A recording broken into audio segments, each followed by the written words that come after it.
Na ką, taip mūsų paukštelis atrodė ryte.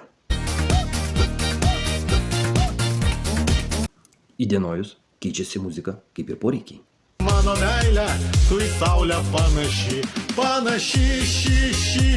lūpas savo pieši. Ir vėl anoniminių alkoholikų klubas.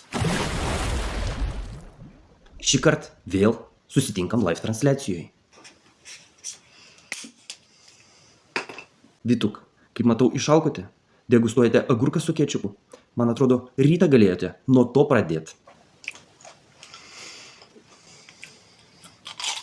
Kaip suprantu, indus visus išdaužėt. Sakot, nuo švarių rankų skaniau. Žiūrime, labai kalbus jūs šiandieną. Petras yra žmogus. Eik, turim tai, o mes galvojom jisai miškėnas. Dovydaitis yra žmogus. Su galva negerai, kas tau yra? Kas tau yra, kol tu manim apsikrauni, ką? Pidarastai. Kas tau yra? Tu neturi gyvenimo, ar kas tau yra? Eik pas psichiatrą, pas psichologą, išsirašys vaistų. Petro nežemykit. Nu tai va. Nesidaryk savo gėdos, nesižemink savęs. Nes jau ant tiek eini lenti visiems įsubinę kaip koks niekam nereikalingas. Eik pas psichologą, pas psichiatrą, pasikonsultuosi dėl savo elgesio.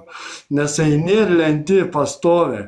Ar tau leis kažką, kas tu esi toks, kad tu atėjęs kitiem aiškytum gyvenimą, kas tu esi toks. Kas esi toks, tu man pasakyk. Kas, kad tu galėtum kitiem įsakinėti, kas tu esi toks? Kas? Na, ašgi tau ne karvė. Ašgi žmogus, aš nenoriu būti tavo karvė. Įsitrink tą anketą, užsiblokuok tokių nesąmonių šneki. Vytu, tu vėl prilėsiai klėdėsio lašų. Piu.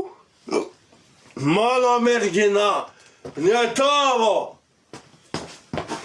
Klausyk, Vytukai, mes į klubą dar kol kas jokių merginų nepajungiam. Užmušiu tave. Mano mergina, ne tavo. Eik pasismaukysi ir pis tą savo galvą durną į glazetą unitazo. Užmušiu.